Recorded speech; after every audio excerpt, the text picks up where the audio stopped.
usa ba ka sa naglibog pod kung unsaon og pag-save or pag-download sa video sa Facebook didto sa imuhang gallery? Kung paras ka na ko ang galibog pod, tanaw ni siya nga video. Simple ra kay nga pamahagi, dali ra pod. Tara. So, una, moadto ta sa atong Facebook. Tapos, swipe lang ta, mangita tag katong video nga atong gusto na to i-download. Mangita tag katong sakto pod nga video. Bisan nubo ra gud. Halimbawa kani siya. Imo ra na ikapiling. Kapiling na nimo siya. Tapos close adto ka dito sa Chrome.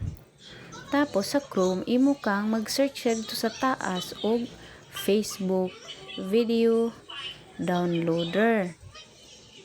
So after nimo mag-search ana sa Facebook video downloader, imong i-click ning niya kana nga link tapos imong i-paste ang kato imong gi-copy, tapos download lang, click ang download.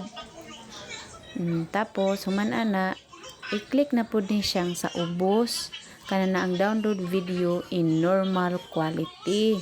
So kana lang i-click lang nato. So file downloaded na. Pag mugwas na gani na dring open dire sa tuo nga banda, ibig sabihin downloaded na siya. So atong tan-awon sa ato ang gallery.